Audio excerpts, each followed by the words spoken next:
네, 자, 오늘은 지난 시간에 이미 말씀드렸듯이 약간 맨 처음에서 건너뛰어서 이제 2권의 행정 절차 이 부분부터 2권까지 쭉 나가고 다시 지난번에 이어서 이제 진행을 할 거다 이렇게 말씀드렸죠. 네. 자, 오늘 공부할 내용이 첫 번째로 제 3편의 행정 절차.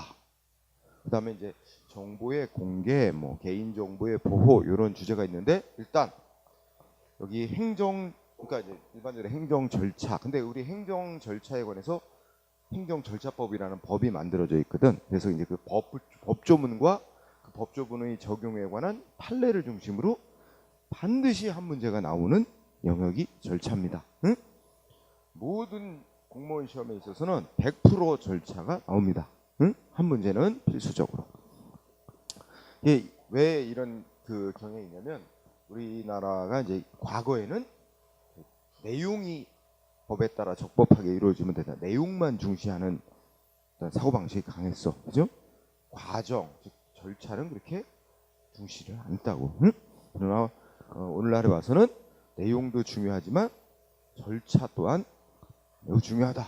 그래서 우리 이제 그 1권에서 이제 배우게 될 거지만 행정기관이 국민한테 법 집행하는 행위가 내용은 법에 따라 문제가 없더라도 법이 정한 절차를 제대로 안 지키고 행해졌다. 그래도 그거 위법이라고 해서 소송하면 다 법원이 취소 판결 내리고 그래요. 그래서 오늘날은 그만큼 절차가 강조되고 있습니다. 자, 그러면 우리가 행정 절차라고 하는 게 뭘 의미하는 거냐? 상식적으로 생각하면 행정기관이 국민한테 행정작용을 할 때 따라야 하는 절차, 그죠? 근데 이제 포인트는 아주 넓게 절차를 정의하면 국민한테 행정 조치하기 전에 어떤 거쳐야 되는 절차뿐만 아니라 국민한테 행정 조치를 하고 난 뒤에 뭐 국민이 안 따른다, 응? 따르질 않는다. 그러면 뭐 강제하는 절차, 또 국민이 잘못된 행정 조치 때문에 피해보다 구제받는 절차 이런 것까지도 아주 넓게 보면 다 절차로 말할 수 있지만 우리가 일반적으로 행정 절차 그러면 행정기관이 국민한테 행정작용을 하기에 앞서 먼저 거쳐야 되는 절차, 응? 이걸 의미합니다. 그럼 여러분들이 행정 절차에 의해서 동그라미 1번 그 얘기를 써놨죠? 근데 뭐 시험에 당연한 걸로 생각하고 그걸 물어보지는 않습니다. 응? 그러니까 그걸 압축한 용어가 두째 줄에 보면 대외적 사전 절차를 의미한다 그런 말이죠. 응? 그럼 뭐 시험에 묻지도 않는다 그랬어. 너무 당연한 거라고 보기 때문에. 응? 그래서 우리가 이제 앞으로도 행정 절차 그러면 대외적, 즉 국민에 대해서, 응? 행정기관이 국민에 대해서 대외적으로 행정 조치를 하기 전에 거쳐야 되는 절차를 가리킨다. 응? 그러면 이 파트에서 동그라미 2번 거기서 꼭 체크해 놓을 단어 하나 있어요. 반드시 나오는 거 아닌데 가끔 나오는 거. 거기에 첫째 줄, 그죠? 영국에서 자연적 정의의 원칙 이런 말 나오죠? 응? 자연적 정의의 원칙이란 말, 그거 밑줄 좀 쳐주세요. 그렇고, 자, 영국에서 발달된 어떤 법 원칙으로서 자연적 정의의 원칙이란 뭐와 관계가 깊은 것인가? 바로 절차의 정당성을 강조하는 원칙이거든요. 절차의 정당성, 절차하고 관계가 깊은 거예요. 응? 그래서 거기 두째 줄 끝에 이거 이제 밑줄 안 쳐도 되는데 영국에서 발달한 자연적 정의. 그러니까 그 영어를 그대로 우리가 그냥 해석을 해본다면 누구나 모든 사람이 다 자연스럽게 이렇게 하는 게 정의로운 거야 하고 생각하는 원칙이다. 이렇게 해서 내용적으로는 두째 줄 끝에 보면 두 가지. 편견 배제의 원칙과 쌍방청문의 원칙을 그 내용으로 한다 이렇게 돼 있어요. 그죠? 그런 거 시험에 물어보진 않아. 지금 내가 뭐만 중요하다 그래서 뭐만 꼭 기억.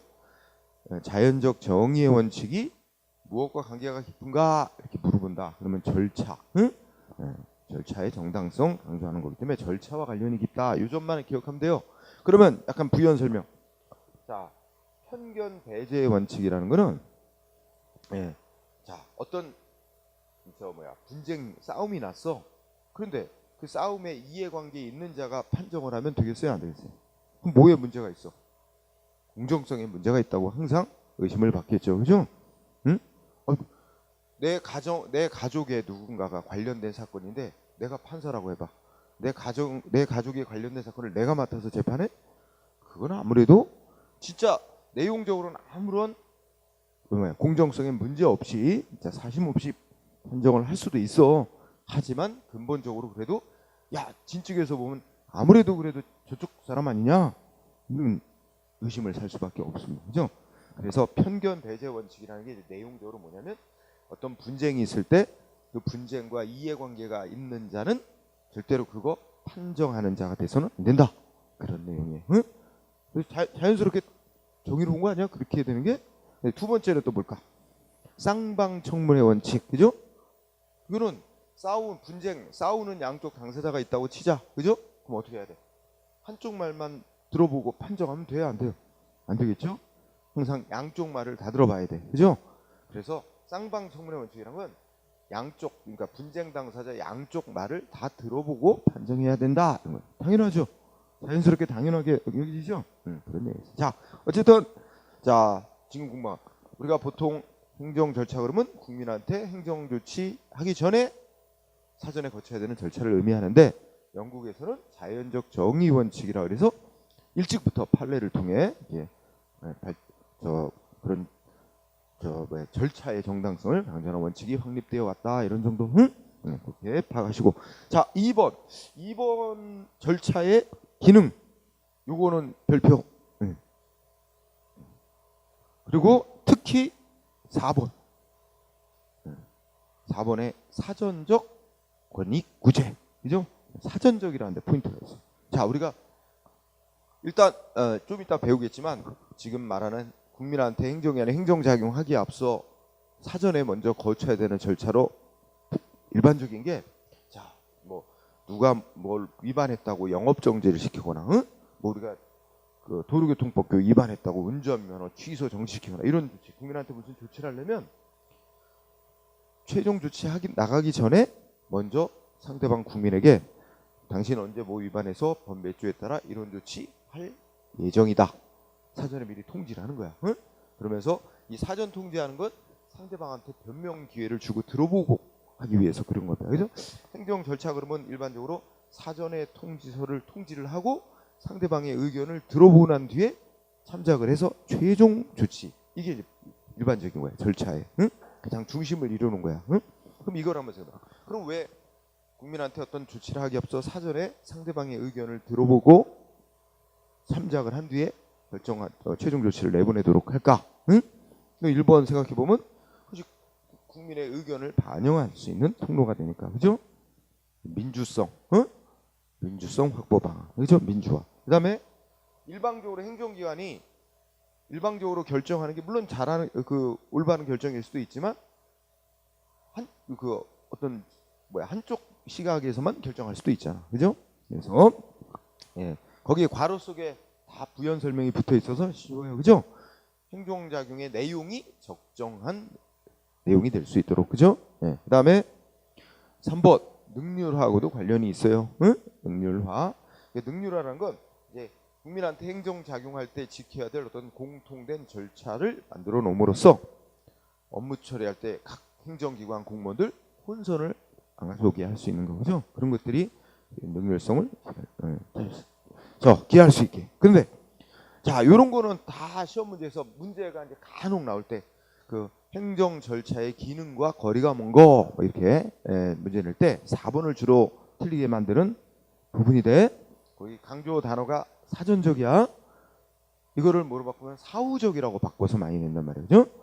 아까 말했듯이 절차 여기서 일반적으로 절차는 국민한테 조치 나가기 전에 사전에 거쳐야 되는 절차를 말한다 그랬죠. 근데 사후적이라고 하면 이미 행정 조치하고 난 이후에 국민이 구제받는 절차를 뜻하기 때문에 그거는 이제 뭐 위법한 행정작용 때문에 손해 생겼다고 손해배상 하는 거 또 위법한 작용 이거 취소해라 이래가지고 뭐 행정소송으로 막 취소해달라고 소송하고 막 이런 것들이 사후적인 구제 절차입니다. 반면에 행정 절차는 사전에 잘못된 작용을 미리 방지한다는 측면, 그죠? 국민한테 권리이익을 침해하는 잘못된 작용을 미리 방지할 수 있는 그런 목적에서 절차를 강조하는 거거든. 그래서 사전적. 그러면 여기는 안 써놨지만 또 하나, 여러분 일정한 절차를 반드시 거치고 국민한테 행정 조치하게 하면 시간 많이 걸려요, 안 걸려요? 시간이 더 걸리겠죠? 절차 안 거칠 때보다. 그러니까 절차를 거쳐서 행정 조치하게 하면 행정의 신속성이라는 측면에서는 조금 아쉬운 점이 있겠지, 그죠? 신속성은 기능이 아니에요. 응? 신속성은 조금 희생하더라도 여기 나와 있듯이 1, 2, 3과 같은 이런 목적을 위해서 절차를 거치게 하는 게 바람직하다, 이렇게 얘기하는 거예요. 응? 그래서 절차의 기능하고 거리가 먼 거 골라라, 이렇게 되면 신속성, 응? 행정작용의 신속성 확보 이런 거 아니고 사후적 구제 이런 거 아닙니다. 사전적 구제, 그런 점에 포인트를 둡니다. 자, 그러면 3번 주제로 가서, 그러면 행정기관이 국민한테 행정작용을 할 때 일정한 절차를 거쳐야 된다 하는 것은 어떤 근거로부터 찾을 수 있느냐? 그래서 자, 우리나라 헌법으로부터 찾을 수 있다. 국가의 최고법인. 응? 그래서 자, 쌍가루 1번에 이제 제목이 헌법 12조죠. 거기 그 두 줄 써놨어요, 그죠? 그것 좀 밑줄 쳐주세요. 자, 통설과 판례는 이런 거 그냥 읽고 지나가고, 그 밑에 헌법 12조. 헌법 12조가 뭐예요? 국가의 모든 공권력 행사 조치, 국민에 대한 모든 공권력 행사할 때는 적법한 절차를 따라야 한다라는 적법 절차 원리의 일반적인 조항을 규정한 것이다. 헌법 12조가. 따라서 이거 모든 국가적 공권력 행사 작용할 때는, 근데 이 속에는 뭐 국가가 입법하는 작용, 행정하는 작용, 사법하는 작용 다 공권력 행사 국민한테 할 때는 다 지켜야 되는 적법 절차 원리를 선언한 조항이다. 그러므로 행정 작용할 때도 적법한 절차에 따라야 된다는 게 헌법 12조로부터 도출된다. 응? 요게 시험의 핵심. 그러면 그 밑에 헌법 12조는 참조, 이거 밑줄 치고 하는 거 아닙니다. 응? 자, 헌법 12조에 도대체 뭔 내용이 있길래 그러냐? 자, 우리나라 헌법 12조 보면 이렇게 돼 있죠. 1항을 보면 누구든지 읽기만 하는 거예요. 시험의 중요한 부분은 잘 체크를 해야지, 고부름 부분을 체크를 해야지 막 밑줄 쳐놓으면 어느 부분이 포인트가 되는지 잘 파악하기가 어려운 측면이 있습니다. 자, 누구든지 법률에 의하지 아니하고는 체포당하거나 구속당하거나 압수수색 또는 신문을 받지 아니하며, 그죠? 또 법률과 적법한 절차에 의하지 아니하고는 처벌을 당하거나 보안 처분을 받거나 강제 노역을 받지 아니한다. 응? 또 사망도 비슷한 거 있어요. 어떤 사람이 무슨 범죄 혐의 있다 체포 구속 압수수색 할 때는 적법한 절차에 따라 검사가 신청해서 법관 즉 판사가 발부한 영장을 제시해야 된다. 응? 이런 얘기 있죠. 그리고 그러니까 예를 들어서 뭐 누군가를 체포 구속 압수수색 할 때는 판사로부터 영장 받아가지고 체포 구속 이런 거 해야 된다는 거죠. 다만 예외적으로 뭐 현행범을 바로 체포할 때, 이럴 때는 일단 먼저 체포하고 나중에 48시간 안에 사후에 영장을 받도록 이렇게 돼 있어요. 그런 얘기가 이제 있는데, 여기에 1항의 두 번째 줄만 적법한 절차란 단어 나오죠? 응? 밑줄 안 쳐도 되는 거야. 지금 이미 결론을 얘기했잖아요. 응? 그래서 읽어보면 이 헌법 12조의 적법한 절차에 따라야 된다는 말이 있습니다. 자, 이 결과 밑에 판례를 보면 다시 한번 뭐라고 돼 있어요. 자, 지금 우리가 읽었던 판례 일단 읽어봅시다. 헌법 12조 1항과 제3항은 모든, 그러니까 적법 절차 원리의 일반 조항, 그러니까 특별한 별도의 규정이 없는 한 다 이러한 적법한 절차에 따라야 한다는 일반적 원칙을 선언한 규정이다, 이런 뜻이야. 응? 일반 조항을 선언한 것으로서, 자, 형사 절차상의 영역에 한정되지 않고, 그러니까 뭐야? 형사 절차라는 건 간단히 생각하면 아까 읽었던 것처럼 누군가를 범죄 혐의 있다고 체포하고 구속하고 압수수색하고 요런 거 할 때만 적법한 절차에 따라야 한다. 일단 언뜻 보면은 사람을 체포 구속 압수수색 뭐 이런 거 할 때 적법한 절차에 따라야 한다서 거기만 적법한 절차에 따라야 한다는 것으로 좁게 해석할 여지도 있을 수 있어. 그러나 그게 아니다. 응? 하면서 뭐야? 입법, 행정 등 국가의 모든 공권력 행사하는 작용에는 절차상의 적법성, 응? 그것도 있어야 한다는 적법 절차의 원리를 원칙을 헌법의 기본 원리를 명시하고 있는 거다 이랬죠. 그래서 요 판례도 시험에 쓰이는 거예요. 응? 이 판례에서 핵심이 바로 위에 아까 두 줄 밑줄 친 부분 결론을 낸 거예요. 응? 그러면 판례에서 자 헌법 12조 1항과 3항 어디에 한정되는 거 아니래? 형사 절차상의 영역에 한정돼서만 적용되는 게 아니다. 이게 포인트예요, 그죠? 모든 국가의 공권력 행사하는 작용에는 다 적법 절차 원리에 따라야 한다는 거다. 요거 선언했다는 거죠. 요거 이제 판결문을 시험에 지문으로 문제 낼 때 이 헌법재판소는 뭐 헌법 12조 1항과 3항을 형사 절차상의 영역에 한정되는 것으로 뭐 보았다. 이런 식으로 틀리게 만드는 부분은 그 점 체크. 자, 그러면 일단 가장 기본적인 근거는 헌법 12조로부터 행정할 때 지켜야 될 사전 절차의 근거를 찾을 수 있고, 그 다음에 쌍가루 2번. 그래서 또 행정과 관련된 수많은 국회가 만든 법률 속에 다 국민한테 무슨 영업허가 취소하고 이럴 때는 뭐 상대방한테 사전 통지하고 의견을 듣는 절차를 거쳐야 된다. 이런 식의 규정이 거의 대부분 법률에 많이 들어있어요. 많은 법률들이 있는데 가장 대표적인 게 이제 행정절차법이라는 겁니다. 응? 그래서 다른 법률에 규정이 없을지라도 이 행정절차법이 정한 규정에 따라서 행정해야 된다라고 해서 행정 작용할 때 지켜야 될 일반적인 근거가 되는 법으로 행정절차법이라는 법이 제정돼 있고, 우리가 이제 이 행정절차법의 규정 내용에 대해서 공부를 해야 됩니다. 응? 자, 그래서 오른쪽으로 갑시다. 이제 그러면 구체적으로 행정절차법의 내용 그랬죠. 자, 우리나라는 비교적 절차를 중시하는 사고방식이 늦게 이제 도입됐다 그랬죠. 그래서 우리나라는 이 행정절차법이 1996년에서야 만들어집니다.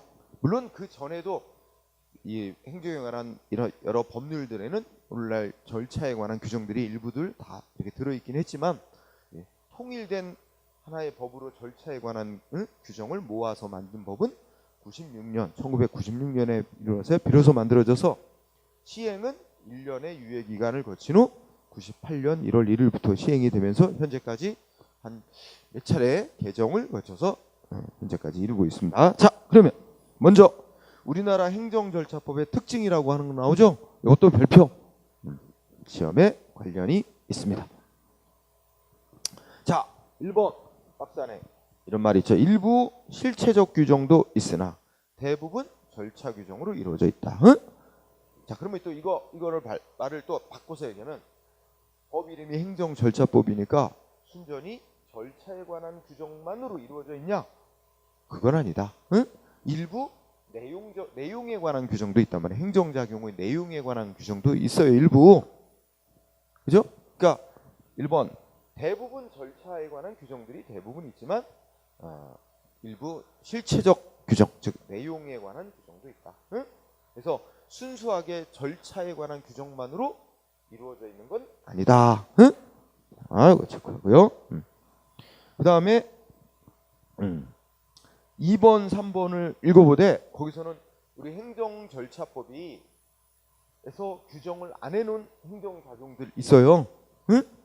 그거에다 포인트를 두는 거야. 2번에 괄호 속에 보니까 우리 아까 일반적으로 행정절차는 사전 절차를 의미한다고 보듯이 우리 행정절차법도 국민한테 어떤 행정조치 하기 전에 사전에 거쳐야 될 절차만을 규정해 놓고 있다는 거예요. 따라서 괄호 속에 보는데 특히 2번에서 괄호 속에서 자 절차하자의 효과, 응? 요거 밑줄 쳐주세요. 응? 절차하자의 효과, 이게 무슨 말이냐? 자, 우리 행정절차법은 사전에 이러이러한 절차를 거쳐서 국민에게 행정작용해라 이렇게는 규정을 해놨는데, 그러면 행정기관이 그 절차는 안 거치고 국민한테 행정작용했어. 그게 절차 하자가 있다 그래. 응? 절차를 법으로 정해진 절차를 안 거치고 행정 조치를 국민에게 했을 때 그 국민하고의 효과가 어떻게 되는지 그거는 규정을 안 해놨어요. 무슨 절차를 지켜서 해라만 규정을 해놨지, 절차를 안 거치고 했을 때 그 국민하고 사이 효력이 어떻게 되는지는 아무런 규정을 안 해놨다는 거야. 응? 그래서 그거는 우리 행정절차법에 없는 거 절차자의 효과 요거 포인트를 두고 그다음에 3번 먼저 괄호 속에 거를 읽어볼까요?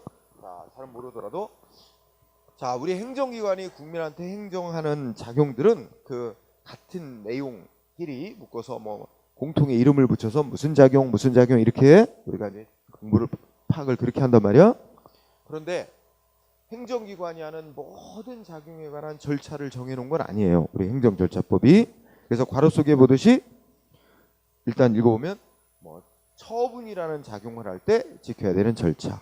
또 국민이 신고를 해오면 신고받아서 처리하는 절차. 응? 그다음에 행정기관이 우리가 대통령이나 국무총리나 장관이 법을 만들고 할 때 국민한테 이런 법 만들 거야 하고 미리 예고하도록 하는 행정입법 절차. 응? 그다음에 뭐 국민 생활에 중요한 영향을 미치는 어떤 정책이나 제도 이런 거 이제 시행하기에 앞서 미리 국민한테 사전에 예고하고 의견을 듣도록 하는 행정예고라는 절차. 그다음에 국민한테 협조를 당부하고 뭐를 권고하고 이런 작용을 하는 걸 행정지도라 그러는데 행정지도에 관한 이렇게 5가지 작용의 절차에 대해서만 규정을 해놓고 있어요. 근데 행정작용에는 그런 5가지 작용만 있는 게 아니라 더 다양한 작용들이 있거든. 응? 근데 그래서 예를 들어 이제 그 3번에 거기 4가지 있으면 참 바람직한 건데 요런 작용을 하는 것도 절차를 정해놓는 게 바람직한데 없는 거 있어. 그거 꼭 외워야 돼. 뭐예요? 자, 행정기관이 계획 짤 때, 응? 행정기관이 계획을 짤 때 뭐 국민의 주민의 의견을 수렴하고 어떤 이런 절차 있죠? 그런 절차 규정 안 했어. 행정계획에 관한 절차 없어. 또 국민하고 사이에 행정 목적으로 계약을 맺는 것도 있거든. 이런 걸 이제 공법상 계약이라고 그러는데 그 국민하고 사이에 계약 맺는 거에 대해서도 아무런 규정이 없어요. 응? 지금 여기 이런 작용들 상당히 많이 행해지고 중요한 거거든. 그런데 이런 중요한 작용들에 관해서는 절차에 관해서 아무런 규정을 안 해놨어. 또 행정조사에 관해서도 규정 안 해놨어. 또 확약이라는 거 국민한테 어떤 조치 한다 안 한다 사전 약속 행위하는 거 말하는 거거든. 사전 약속하는 행위 이것도 중요한데도 아무런 규정을 안 해놨어요. 응? 자 그래서 3번 우리 행정절차법에 있으면 바람직한 거였는데 응? 규정 안 해놓은 행정작용들 응? 그래 절차 그 4가지 꼭 알아두고요. 그죠? 그 다음에 4번은 포인트를 보면 이제 무슨 말이냐면 거기에 그 문서 열람 복사 청구권이라는 단어가 나오죠. 응? 여러분 국민이 예를 들어 이런 걸 한번 생각해보자. 나 어떤 사람한테 행정기관이 뭐 했냐면 너 언제 뭐 위반했기 때문에 뭐 아니면 뭐 잘못이 있기 때문에 영업정지 시키겠다. 그리고 사전 통지했어. 그죠? 그럼 상대방 이제 자기 변명의 기회를 보장받았어. 근데 변명을 하려면 뭔가 관련 자료를 제대로 봐야 그게 반박을 제대로 할 거 아니에요. 그죠? 그럼 행정기관이 어떤 자료에 근거해서 어떤 걸 근거로 해서 이 국민한테 이런 조치를 하려고 하는지 그런 관련 공문서를 보여달라, 복사해달라, 이거 청구할 수 있는 권리. 이게 인정이 돼야 제대로 보고 변명도 하고 방어도 할 거란 말이에요. 그죠? 그래서 이게 이 공문서를 열람하게 해달라, 보여달라, 복사해달라 하는 권리가 인정이 되고 있는데 그게 일단 어느 절차라는 데서만 인정하고 있다고? 청문이라고 하는 절차에서만 그 공문서 열람 복사 청구권을 이제 인정해 놓고 있고 국민의 의견을 듣는 절차로 다른 또 2종류의 절차가 있어. 괄호 속에 뜻이 뭐야? 의견을 제출토록 하는 절차가 있거든. 의견 제출이라는 절차와 공청회라는 절차에서는 이렇게 그 공문서 열람 복사해 달라는 권리를 인정을 안 해놓고 있어요. 응? 자, 그래서 그것도 체크. 정문 절차에서만 인정하고 있다. 응? 자, 일단 이렇게 보고요. 그 다음에 이제 법조문으로 이제 직접 들어가 볼까요? 자, 목적과 적용 범위 이렇게 있는데 목적은 여러분들이 이렇게 읽어보세요. 읽어보면 뭐 이런 나눠 뜨지. 그냥 뭐 읽어보면 국민의 행정 참여 도모 그래서 뭐 한대? 행정의 공정성, 투명성, 신뢰성 확보, 궁극적으로 국민의 권익 보호 이런 거 목적이래. 그죠? 근데 아까 얘기했듯이 이런 건 뭐 당연한 거지만 이런 걸 싹 문장을 내면서 뭐 행정의 신속성을 도모함으로써 그러면 안 되지. 네? 네. 자, 그러면 시험에 관련된 중요한 거 적용 범위, 응? 적용 범위 별표. 네. 자, 우선 동그라미 1번 두 줄을 읽어볼까요? 동그라미 1번 두 줄을 읽어보면 미술 치지 말고 일단 자 행정기관이 하는 국민한테 처분이라는 작용을 할 때, 응? 또 신고를 받아 처리할 때, 또 입법예고, 행정예고, 행정지도라는 작용을 할 때 그 절차에 관해서 다른 법률에서 다르게 절차를 규정하고 있으면 그 다른 법률이 정한 거를 따르되 그 절차에 관해서 다른 법률의 규정이 없으면 이제 행정절차법이 정한 절차에 따라야 한다 이렇게 돼 있는 거죠. 따라서 다른 법률의 규정이 없으면 이 법대로 한다 이렇게 이제 이렇게 적용하도록 만들어 놓은 법을 보통 일반법이라고 합니다. 응? 그래서 행정절차법이 행정작용의 절차에 관한 일반법에 해당하는 법이다 이렇게 보통 칭해요. 그러면 동그라미 1번 아까 우리 박스에서도 나왔지만 행정절차법이 규정하고 있는 절차에 관해 규정하고 있는 5가지 작용이 있지. 뭔지 꼭 체크. 뭐예요? 처분, 신고, 입법예고, 행정예고, 행정지도. 그죠? 그래서 문제 다음 중 우리 행정절차법에서 규정하고 있지 않은 것은 하고 할 때 이 5가지에 대해서는 규정한 거야. 그러면 위에 박스에서 보듯이 아까 뭐 행정계획, 공법상 계약, 확약 이런 거 행정조사 이런 건 규정 없단 말이에요. 자, 그 다음에 동그라미 2항. 동그라미 2항은 뭔 내용이에요? 다음 각 호 박스 안에 1호, 2호, 3호 이런 그 호, 그러니까 9가지 항목에 해당하는 사항에 대해서는 행정절차법을 적용하지 않는다 이렇게 선언이 되어 있어요. 자, 그러면 그 안에 박스 요거 공부해야 돼. 그래서 문제 한 문제거리 나옵니다. 다음 중 행정절차법이 적용되지 않는 사항, 응? 아닌 것은 이런 거네요. 응? 자, 그러면 9가지 항목이 있는데 주로 많이 나오는 게 1번이 많이 나옵니다. 응? 자, 국회나 지방의회 의결, 뭐 동의 승인을 거쳐서 하는 행정작용. 응? 이거 할 때는 이 행정절차법이 정한 절차 안 지켜도 된다. 응? 이거 적용받지 아니한다. 자, 1번이 많이 나온다 그랬고, 그다음에 2번은 이제 재판 절차 거치는 거, 3번 헌법재판소 심판 거치는 거, 4번 선거관리위원회 의결 거치는 거, 5번 감사원이 감사위원회의 결정 거치는 거, 뭐 이런 식으로 쭉 나오죠. 자, 이런 것들도 다 여러분들이 이제 공부해둬야 돼. 근데 이제 제일 많이 나온 거 1번을 많이 내더라고. 그 다음에 9번. 그러니까 9번 항목 좀 체크를 해봐야 된다. 자, 9번 항목을 보면 읽어볼까요? 네.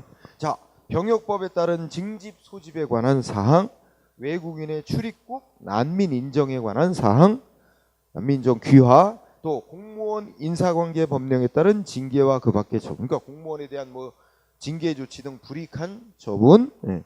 그 밖에 이해 조정을 그 밖의 처분 이해 조정을 목적으로 하는 법령에 따른 알선 중재 조정 제도 이런 거 뭐 여기에 써 있지. 근데 자, 간단히 얘기하면 이래. 예를 들면 가장 시험에 이제 포인트가 되게 문제 나온 거 보면 첫째 줄 끝에 공무원 인사관계 법령에 따른 징계와 그 밖의 처분 그거 밑줄 쳐주세요. 응? 그러면 더 줄여서 야 공무원한테 징계 처분 등 징계 조치 등 불이익 처분한다. 응? 그러면 공무원에게 징계 조치 등 할 때 행정절차법 적용받지 않는다 이겁니까? 그런 말이 되는가? 그렇게 오해할 소지가 있죠.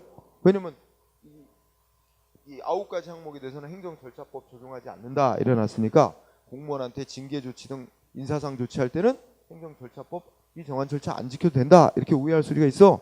다 그런 건 아니다 이거야. 왜냐면 이게 끝에 단서에 걸려요.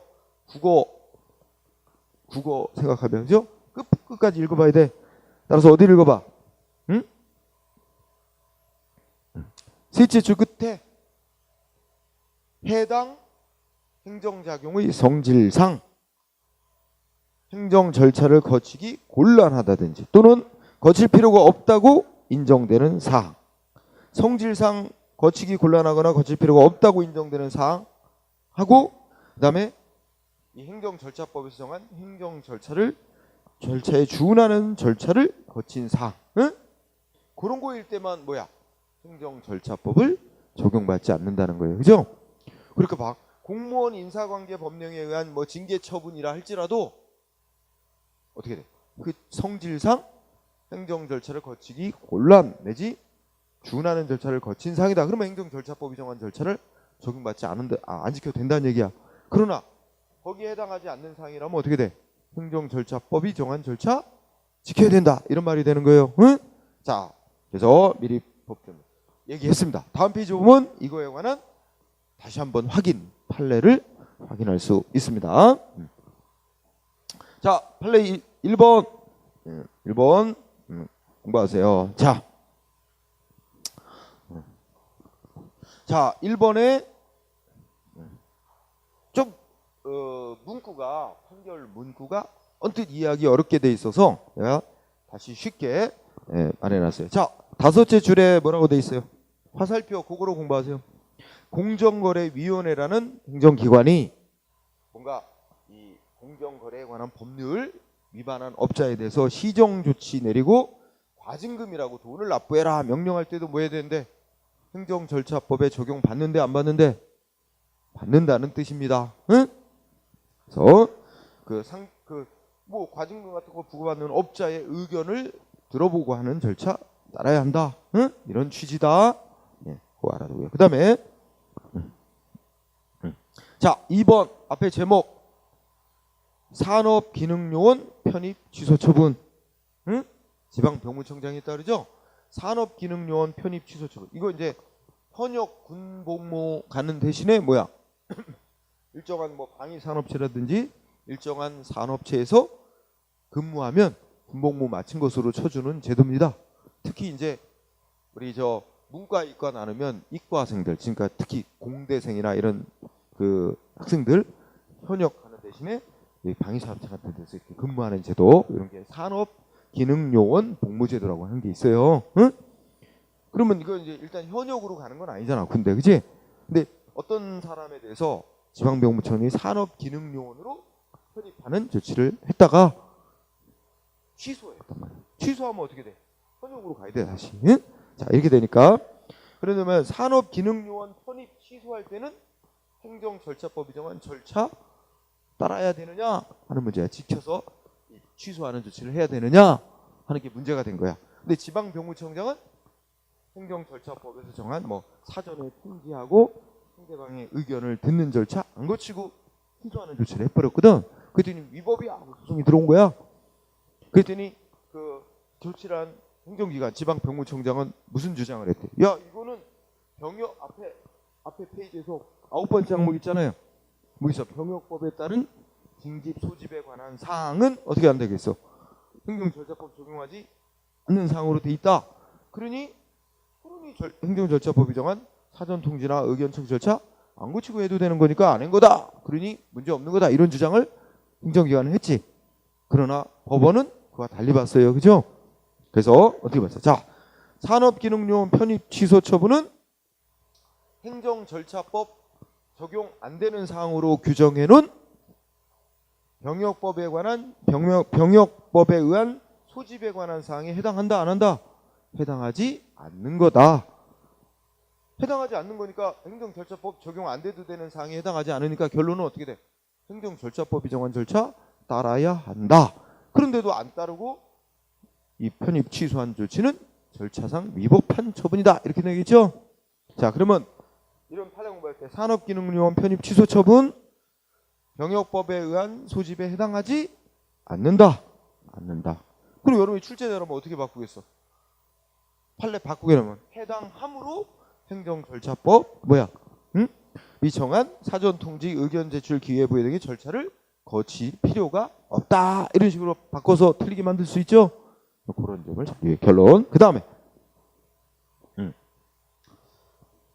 자, 3번은 뭐 길게 얘기를 했지만 자, 우선 그 문제 속에서 두 번째 줄 아까 내가 저 전 페이지 9호 항목 설명할 때 이미 얘기한 거 판례에서 등장하고 있어. 그죠? 자, 뭐라고 써 있어요?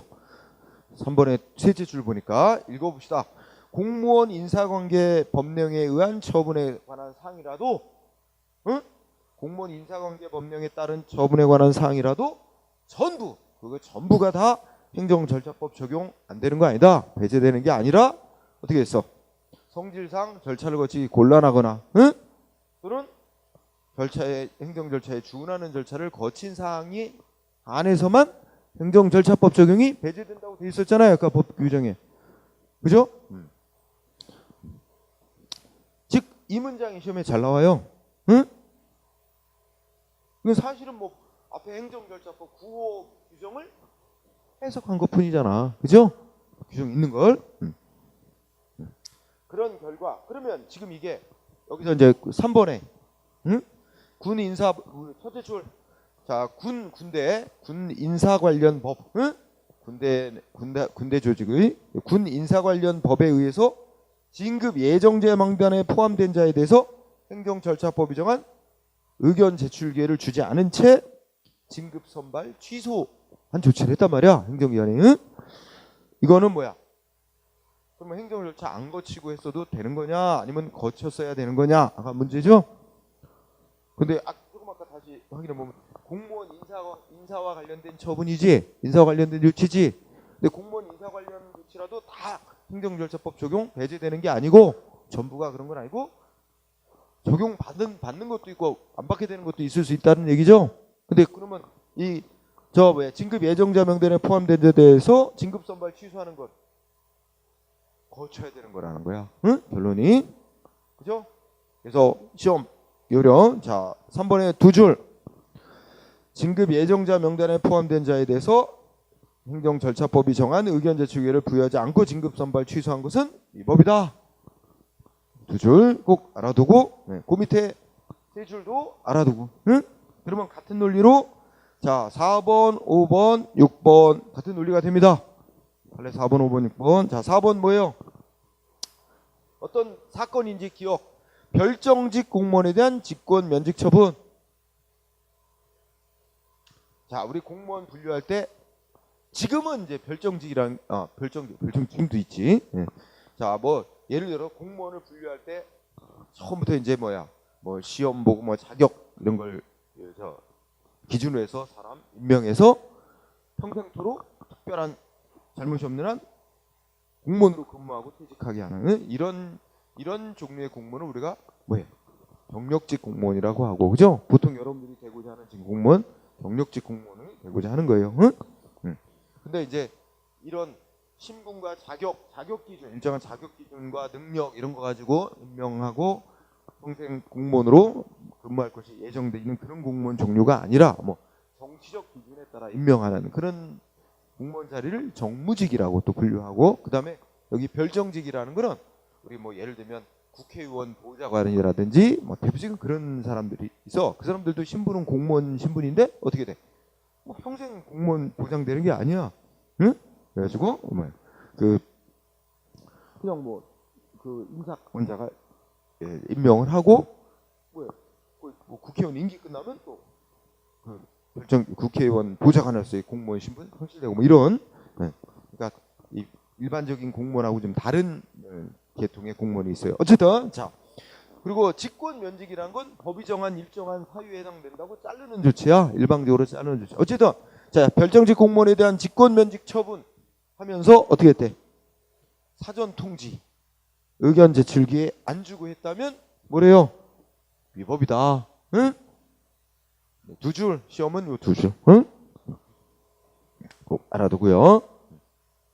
그러니까 이것도 공무원 인사관계에 관련된 처분이라도 행정절차법 적용 배제되는 사항이라고 볼 수 없다. 이거죠. 결론은. 반면에 오른쪽에 올라가면 5번, 6번은 그러니까 지금 한 3번, 4번은 같은 취지고, 그죠? 그 다음에 5번, 6번은 반대로 결론이 났어. 그죠? 자, 5번은 제목이 뭘까요? 직위해제 처분. 직위해제 처분. 자, 우리 국가공무원법. 하여튼 뭐 직위해제 처분이라는 게 핵심 단어야. 그럼 직위해제 처분이라는 게 뭐야? 그냥 대표적으로 그 뭐 예를 들자면 우리 국민을 개돼지라고 표현했던 교육부 고위공무원 나향욱이라고 하는 교육부 고위공무원 뭐 했어? 징계를 받아가지고 파면됐어요. 응? 파면을 받았는데, 응. 근데 파면이라는 이런 최종적인 징계 결정 내려지기 전에 이런 중대한 뭐 잘못을 한 사람이 계속 그 징계 결정이 나오려면 시간이 걸리고 이제 절차를 밟아서 결정을 해야 되기 때문에 시간이 많이 걸려요. 근데 그 사이에 그런 중대한 어떤 중징계를 받을 만한 잘못을 한 사람한테 계속 하던 업무를 계속 수행하도록 하는 건 바람직하지 않다고 보기 때문에 일단 최종 징계 결정 내려지기 전까지 너 자리에서 물러나서 대기하고 있어. 이게 이제 직위해제 처분이에요. 그래서 나향욱이라는 그 공무원에 대해서도 먼저 직위해제를 해놓고 대기 상태로 놓은 다음에 최종 징계 절차 밟아서 파면 결정을 해요. 근데 얼마 전에 보도 보니까 뭐야? 나향욱 그 공무원 뭐 했어? 저 공무원이니까 바로 행정소송으로 못 싸워요. 공무원은 행정심판이라고 하는 그 절차를 거쳐야 되는데 이제 공무원 저 소청심사라고 하는 구제 절차가 있어요. 행정조직 내부에. 그래서 이제 소청을 제기했는데 거기서는 파면 처분 아무 문제 없다. 졌다는 거야. 그래서 다시 소송을 내서 행정소송 3심제로 하는데 얼마 전에 1심 판결 나온 게 보도됐어. 그래서 보도기사 읽어보니까 뭐야? 우리가 잠깐 배웠던 비례 원칙 있죠? 그거에 따라서 뭐 이게 그 위반에 비추어서 이 파면이라는 게 가장 무거운 징계인데 파면 조치까지 한 거는 너무 과도하다라는 비례 원칙 위반 취지로 1심 판결 내렸다 이거. 그래가지고 또 뭐야? 교육부 공무원이었기 때문에 교육부 장관이 징계 아니야. 사실은 대통령이 이제 징계권자예요. 응? 고위공무원이라서 5급 이상이라서. 네. 다만 이제 장관이 피고가 돼서 소송을 수행합니다. 그래서 교육부 측에서는 그 1심 판결에 승복 못하겠다 해가지고 다시 항소해가지고 2심 신청한다. 뭐 기사 거기까지 나온 거 맞습니다. 자, 직위해제 설명하려다 이게 됐어요. 자, 직위해제 처분은 결론이 뭐예요? 결론. 행정절차법이 정한 사전 통지, 의견 청취 이런 거 거치고 해야 되는 그런 적용받는 거라는 거예요? 아니라는 거야? 응? 아니라고 본 겁니다. 응? 자, 직위해제 처분하는 거는 두 번째 줄 읽어보면 성질상 행정 절차를 거치기 곤란하거나 불필요하다고 인정되는 사항 내지 절차에 준하는 절차를 거친 사항에 해당한다. 그렇기 때문에 행정절차법이 정한 절차 별도로 적용되지 않는다. 결론 됐다. 그죠? 이와 똑같은 이치 6번 군 인사 관련 법상 보직 해임. 사실 보직 해임은 아마 군 인사 관련해서 보직 해임이라는 단어를 쓰나 봐. 근데 사실 이 6번에 5번에서 말하는 직위해제와 내용적으로 같은 겁니다. 보직 해임이라는 거. 응? 그렇지? 그래서 뭐 이것도 최근에 얼마 전에 무슨 육군 대장인데 뭐 박찬주라고 부르는가? 저 사모님 와이프하고 해가지고지 뭐 갑질했다 이래가지고 한참 논란됐잖아. 응? 그러면서 그 공관병이라고 그러죠? 그 관사에 이제 배치된 사병들 막 완전 노예 부리듯이 부렸다 뭐 이런 얘기도 폭로되고 그죠? 그러면서 뭐 사모님 말 잘 안 되고 사모님은 말하면 뭐야? 응? 내가 대장이면 우리 와이프는 뭐 소장쯤 되는 거야. 니네 당연히 말 따라야지 막 이런 식으로 했다 그러고 재밌었죠, 그죠? 어쨌든 그 당시에 막 논란이 되니까 갑질 논란 되니까 무슨 육군 대장으로서 무슨 어떤 직함, 보직 해임 일단 내려지고 뭐 그다음에 징계 뭐 이렇게 가죠, 그죠? 그래서 이런 게 비슷한 거예요. 보직 해임 처분도 행정절차법 별도로 적용되지 않아도 되는 사항이다. 응? 자, 이 결론들 잘 공부해야 된다, 그죠? 자, 그다음에 7번 읽어볼까요? 어떤 사안인가? 일단 두 줄 읽어보자. 정규 공무원으로 임용된 사람에게 15 임용 처분이 행해질 당시 공무원으로 될 수 없는 결격 사유가 있어서 있다는 이유로 15 임용 처분했던 걸 취소하고 그에 따라 정규 임용 처분도 취소시킨 그런 사건이 있었다 이거예요. 그렇죠? 그러니까 이제 여러분들도 우리 국가공무원, 지방공무원 임명되기 전에 15 임용 기간을 다 거치게 됩니다. 응? 여러분들의 아마 15 임용 기간은 6개월일 거야. 응? 그죠? 그래서 정식 공무원이 임명되니 일종의 인턴 과정 비슷한 걸 거치는 거예요. 여러분 이제 필기 합격, 뭐 면접해서 다 최종 합격자 결정 나고 그다음에 뭐야? 그 합격자 결정 나면 뭐랄까? 뭐 신체 검사 이런 것도 하고 그다음에 그 교육을 받을 거야. 교육 받는 기관도 15기간에 포함이 돼. 교육 마치고 이제 배치가 될 거야. 발령이 났고. 그죠? 그 총 기간 6개월이 15기간. 응? 15기간 중에 잘못하면 신분 보장 안 되고 잘려요. 응? 신분 보장이 안 됩니다. 15기간 잘 마치면 그러면 이제 정규 임용. 응? 이렇게 되는데 지금 이거 7번에 두 줄 보니까 일단 어떤 사람에게 공무원으로서 15임용을 일단 먼저 했어. 그죠? 근데 15임용 할 때부터 이 사람 원래 공무원이 될 수 없는 결격 사유자였어. 근데 그걸 모르고 15임용을 일단 했다는 거야. 그리고 이제 15기간 마치니까 어떻게 했어 또? 다 모르고 한 거지. 15기간 마치니까 정규 공무원으로 임용까지 다 냈었어.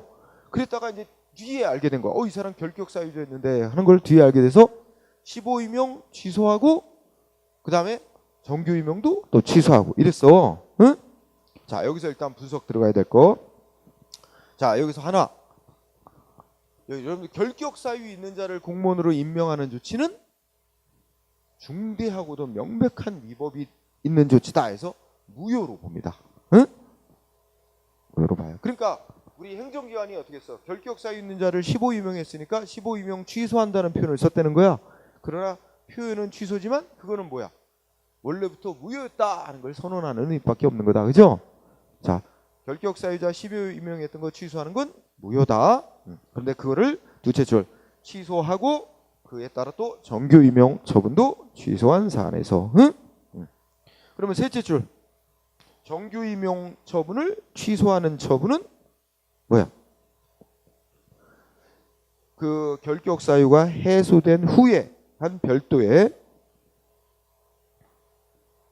정규 임용을 취소하는 처분이다. 그러니까 15임용할 당시에는 결격 사유가 있었는데 정규 임용을 할 때는 결격 사유가 해소가 된 사람이 해결이 된 사람. 응? 자, 그러니까 이걸 과정으로 그려볼까? 절차를. 자, 먼저 A라는 사람에 대해서 15임용 처분이란 걸 했다. 그러고 나서 어떻게 됐어요? 요 사이에 뭐가 있냐면 그리고 정규 임용 처분을 했다. 그지? 이렇게 된 거지? 이랬다가 뒤늦게 뭐 한 거야? 결격 사유자 임용했다. 그러면 이 15임용 처분은 뭐야?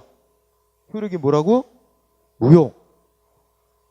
무효라고 하는 거예요. 여러분들이 알아야 될 거는 이 결격 사유 있는 자를 모르고 15임용 처분은 효력이 무효인 거다. 판결이 골랐다. 그다음에 그런데 정규 임용 처분할 때는 어땠어요? 요 사이에 이 결격 사유가 해소가 된 거야. 응? 그러니까 정규 임용 처분은 결격 사유 있는 자를 정규 임용한 건 아니지. 하지만 그래도 위법이야. 왜 그러냐? 정규 임용하려면 뭘 거쳐야 돼? 15기간을 다 채운 사람에 대해서 정규 임용하게 돼 있어.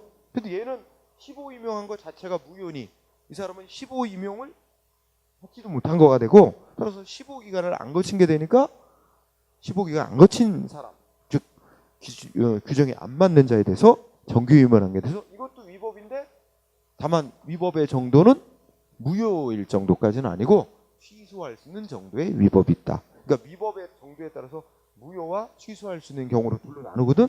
무효인 경우는 처음부터 아무 효력이 생기지도 않은 거라고 보는 거고 취소 사유 있는 위법이 있다 그러면 위법은 있지만 취소시킬 때까지는 일단 효력이 있는 거로 보는 거예요. 응? 그러면 요거는 정규 임용 처분은 무슨 사유라고? 취소 사유다. 일단 여러분 알아둘 거. 그지? 그 설명이 지금 그렇게 다 있는 거야. 그래서 셋째 줄에 이제 그 결격 사유는 해소됐는데 15임용 후에 결격 사유는 해소됐는데 뭐를 채우지 못했어? 15기간을 못 채웠으니까 정규 임용 취소했단 말이야. 그죠? 그러면 여기 결격 사유 여기서는 여기 결격 사유가 있었죠. 15임용 할 때는 결격 사유가 있었고 여기서는 결격 사유가 해소가 된 거야. 그죠? 이 뒤에 정규 임용하기 전에 자, 그러면 또 하나 논점. 그러면 자, 이 정규 임명했던 걸 취소할 때도 행정절차법이 정한 너 정규 임명했던 걸 취소하겠다고 사전에 통지하고 의견 듣고 절차 거쳐야 되느냐 이거 묻는 거야. 안 거치고 했단 말이야 지금 행정위원이. 자, 결론 어떻게 돼요? 응? 넷째 줄, 다섯째 줄. 성질상 행정절차를 거치는 것이 불필요하여 행정절차법 적용 안 되는 그런 경우에 해당하지 않는다. 그럼 결론 뭐야? 행정절차법이 정한 절차 거치고 정규임명 취소했어야 한다 이거야. 응? 그러면 다 빼고 기억하는 단어. 정규임명 취소 처분할 때도 어떻게 해야 돼? 행정절차법이 정한 절차 거쳐야 한다. 응?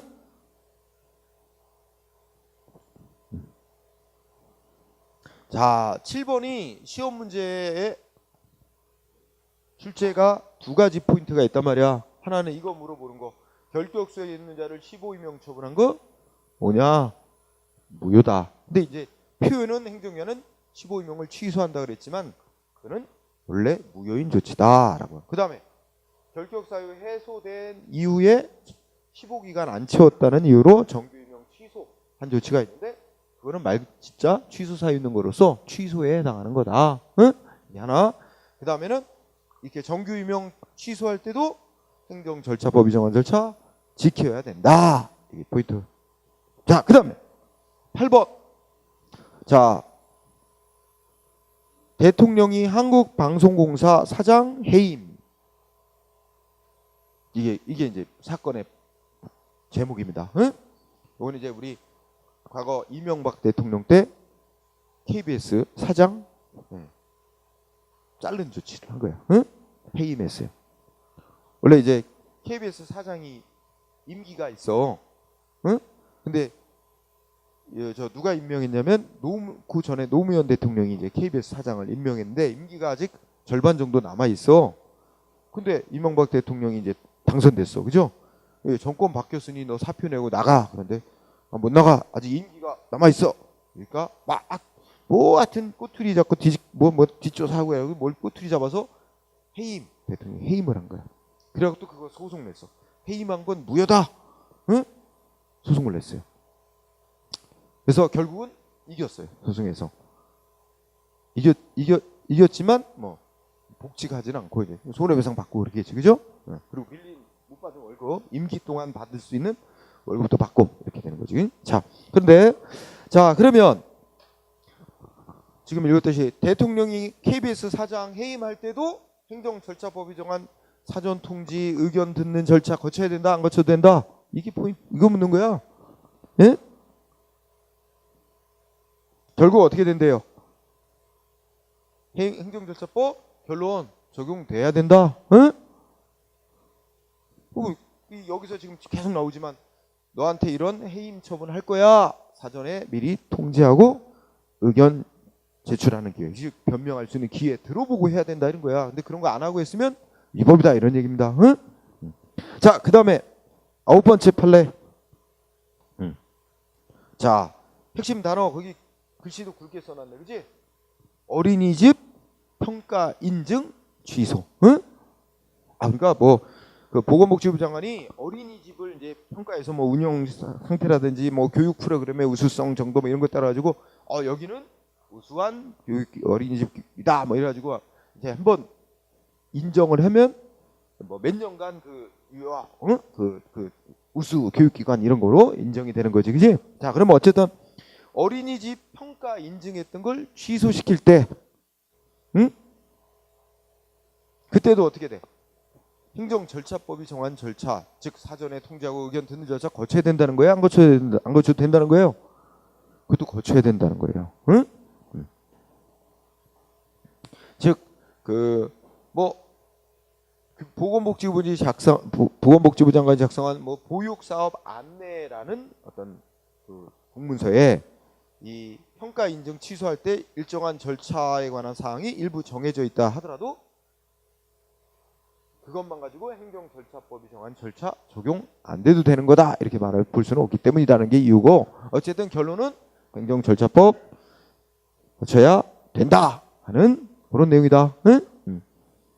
자, 그 다음에 그 밑에 행정 절차상의 일반 원칙이라는 것까지 하고 잠깐 쉬는 시간을 갖도록 하겠습니다. 자, 행정 절차상의 일반 원칙. 우리 행정 절차법이 행정 작용을 할 때 거쳐야 되는 원칙을 선언했는데, 자, 뭐 규정해 놨대? 왼쪽에 제목만 체크해도 돼요. 무슨 원칙? 신의성실 원칙. 그죠? 두 번째, 신뢰 보호의 원칙 규정해 놨다는 거야. 응? 보통은 무슨 원칙 규정해 놨다, 요것만 일단 기억하면 되게 문제는 그걸 물어봐. 응? 그래서 동그라미 1번에 그게 제 4조 1항이야. 행정부 4조 1항인데 그 4조 1항 내용이 뭐야? 신의성실의 원칙에 해당하는 규정입니다. 응?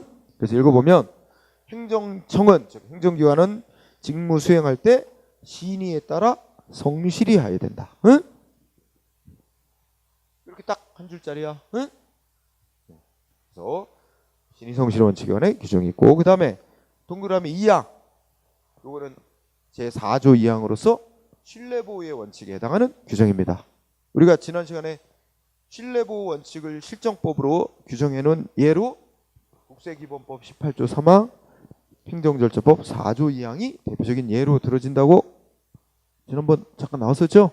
그게 이겁니다. 그래서 한번 읽어보자.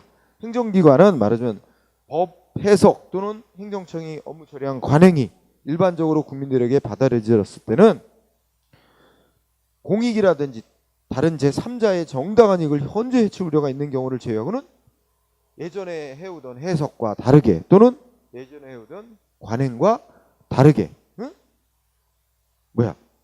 새롭게 해석하고 새로운 관행 만들어서 불리하게 처리하면 안 된다, 이런 내용인데, 내용적으로 이게 신뢰, 그동안의 해석, 법 해석과 업무 처리한 관행을 일반적으로 국민이 신뢰해온 뒤에 이런 공익 3자 후보 같은 현저한 중대한 필요성 없는데도 다르게 해석하고 해서 국민에게 불리하게 조치하면 안 된다니까, 기존에 국민이 일반적으로 신뢰했던 걸 보호하라는 취지입니다. 원칙적으로. 그죠? 자, 내용은 읽는 정도로 충분. 응? 일단 그 다음에 투명성이라 그래서 여러분 읽고 지나가도 괜찮을 거예요. 응? 가능한 행정기관이 국민한테 어떤 행정작용을 할 때는 어떻게 하래? 명확한 내용 명확하게 하라는 얘기입니다. 응? 자, 읽고 지나가요. 자, 그래서 일단 여기서 강조될 거는 우리 행정절차법은 신의성실의 원칙과 신뢰보호의 원칙 규정하고 있다는 요 사실, 응? 그게 중요한 부분. 자, 쉬는 시간을 갖고 이어가도록 하겠습니다. 자, 그죠?